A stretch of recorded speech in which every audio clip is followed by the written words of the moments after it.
Hi everyone, welcome back to my channel. You know, whenever I get up here, I always think about why am I doing this? Like, why am I putting myself in this situation? Why am I talking about personal things I've been through? And it's not easy, being a person from London and every day having to walk around and see my city that, I grew up in, I was born in, I've lived a lot of my life in. I look around and a lot of the time I'm just heartbroken. I'm also a bit angry. And that's why I get up here as well and talk, because I'm like, you know what? There are so many people who want to silence people like us that have genuine concerns.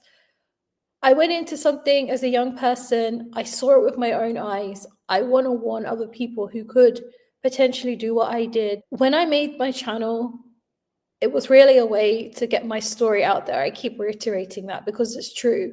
It literally was just me sitting there and telling my story, which I thought certain people in my life would never get to hear. And that freaked me out.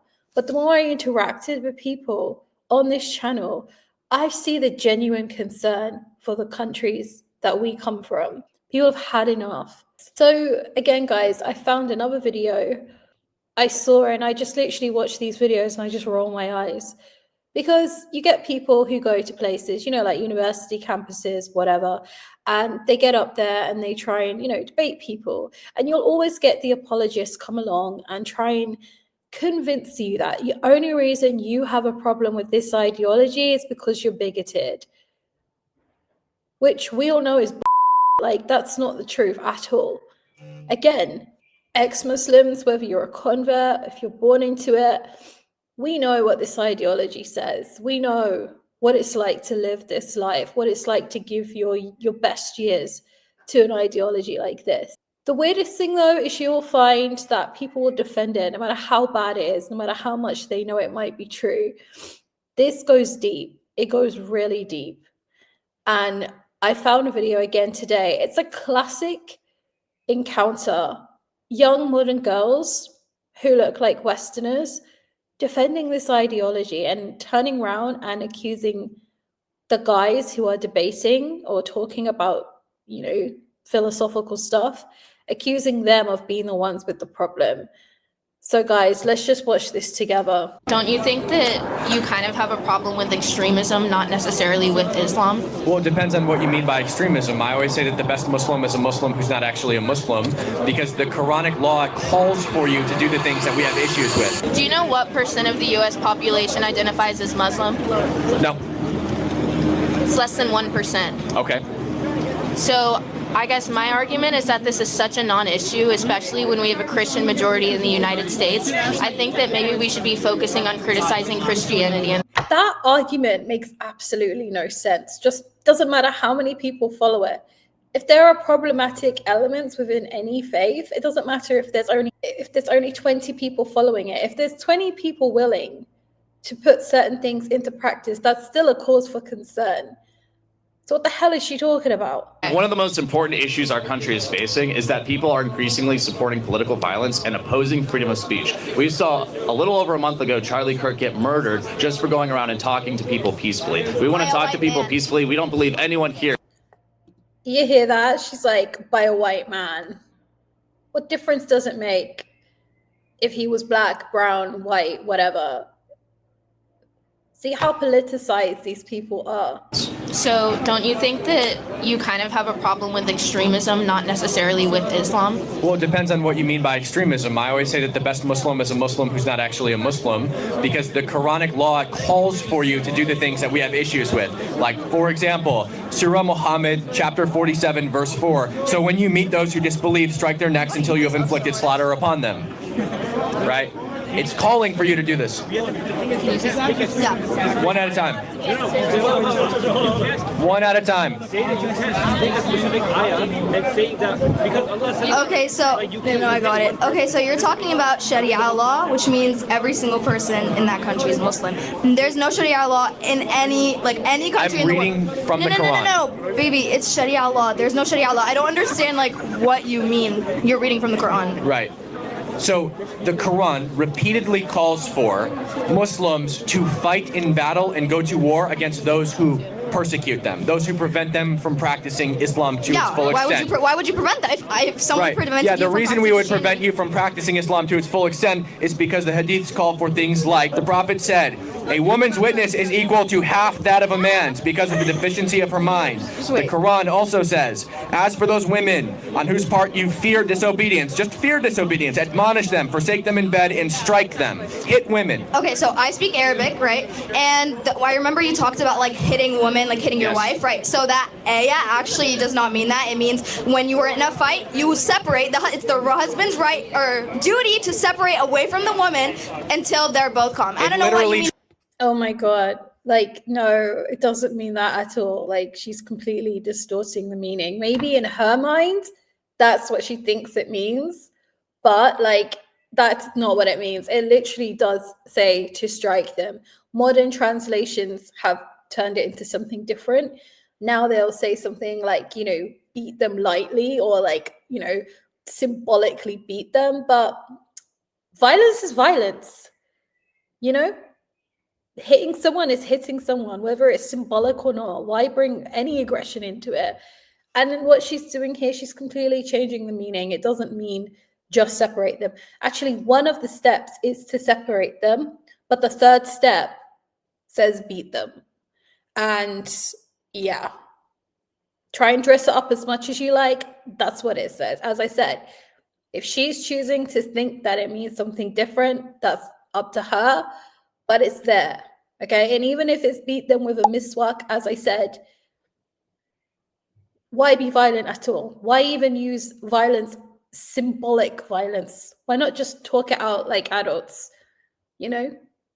Also, like, in this day and age, like, you don't need to speak Arabic anymore. Like, it's there. It's all being translated by multiple different authors. Like, multiple different translators are saying the same thing.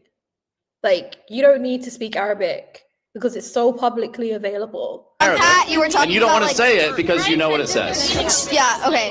Just wait, one of my last things. This is the last thing I have to say. You're wearing the Trump hat, right? And Trump said he would date his daughter if she wasn't his daughter. So what do you have to say about that? Sure, I have a counter question for you.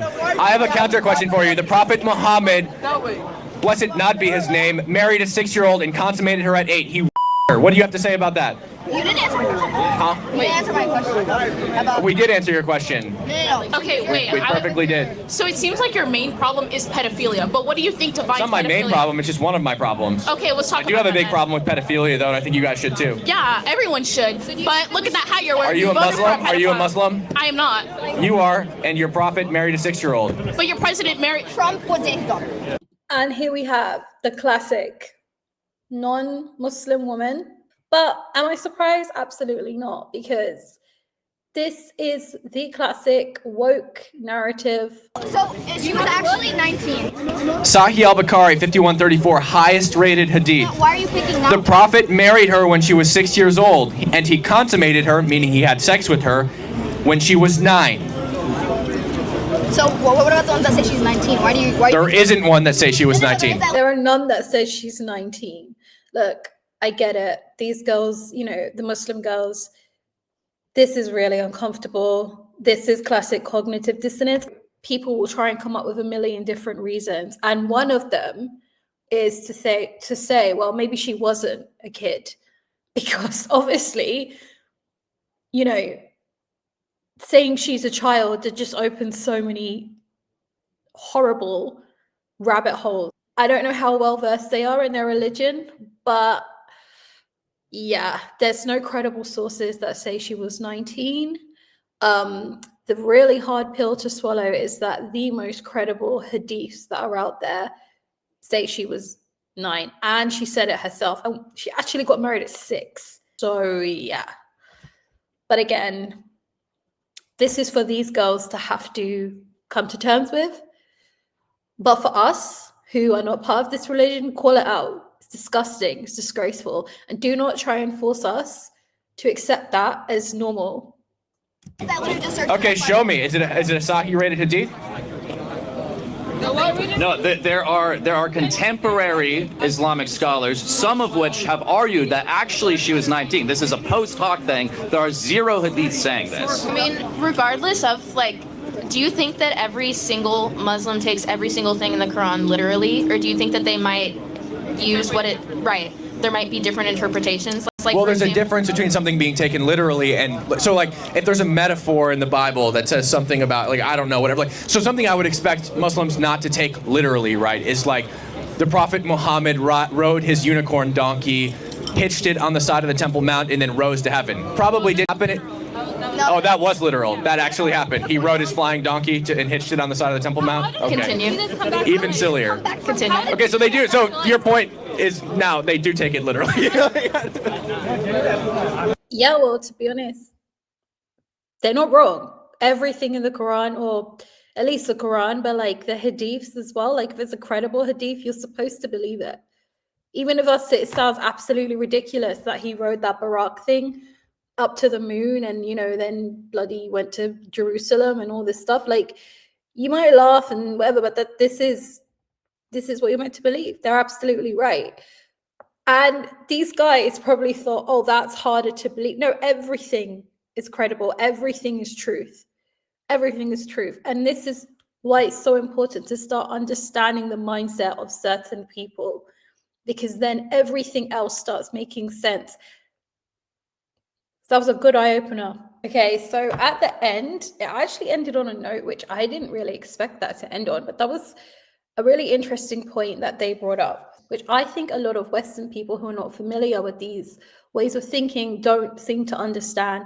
We're familiar with Christianity. Obviously, that's the predominant religion in the West. It has been for, you know, must be over 1,000 years, you know, 1,500 years. And in Christianity, there's a lot of flexibility because of what the Bible itself says about itself. And that's what people need to understand. You're not dealing with the same mindset.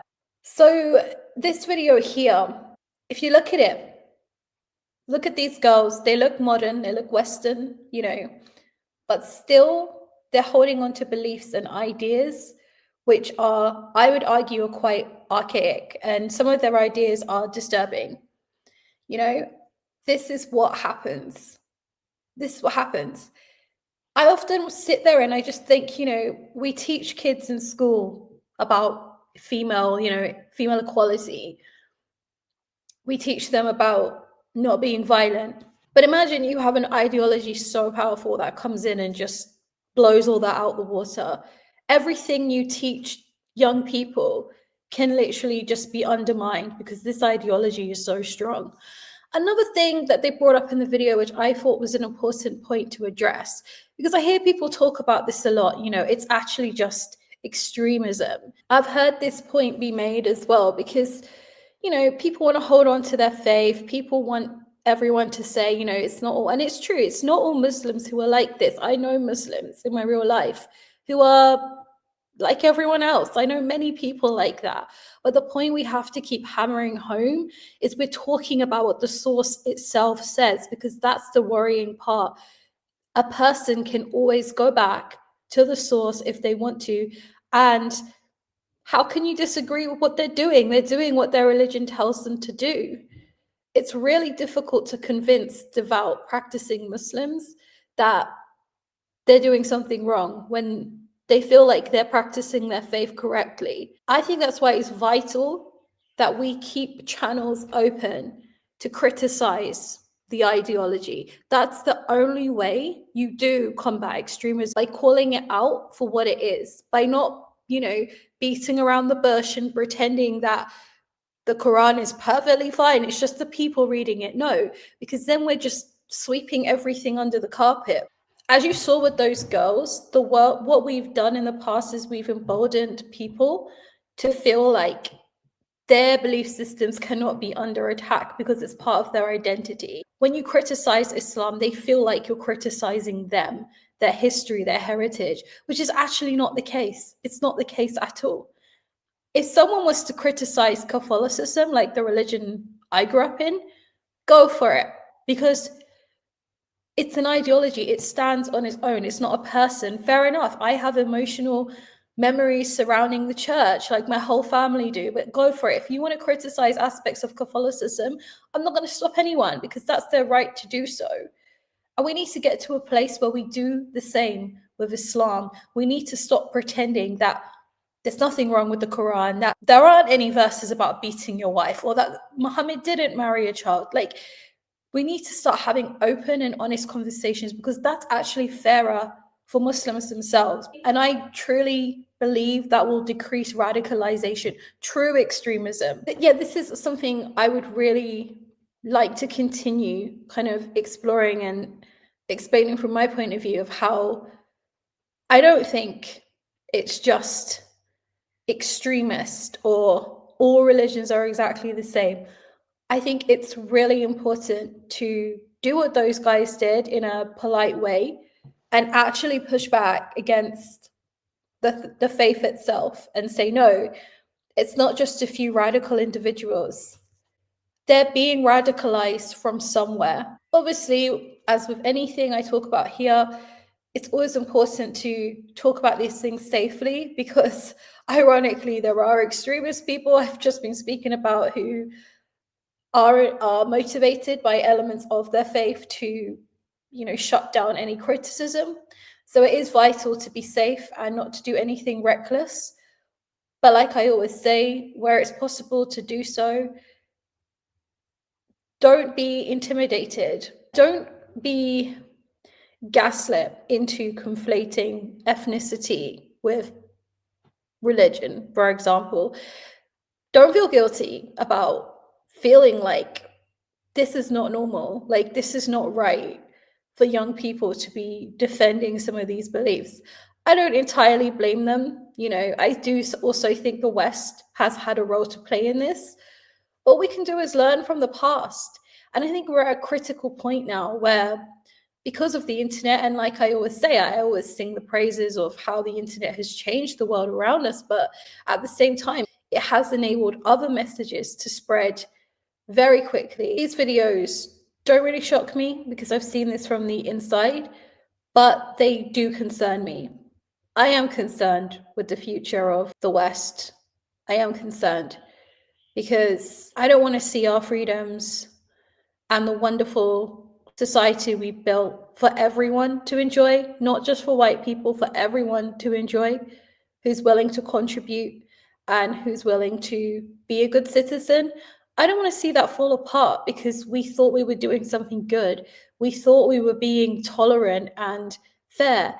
But actually, the whole time, we were just playing into the hands of people who want to see everything we built fall apart because it doesn't align with their worldview or their belief system. Anyway, guys, I hope you enjoyed today's video. Do like if you liked, and yeah, please subscribe to the channel if you want to see more videos like this. And as always, guys, I will see you in the next video. Thank you so much for watching, and I wish everyone the absolute best.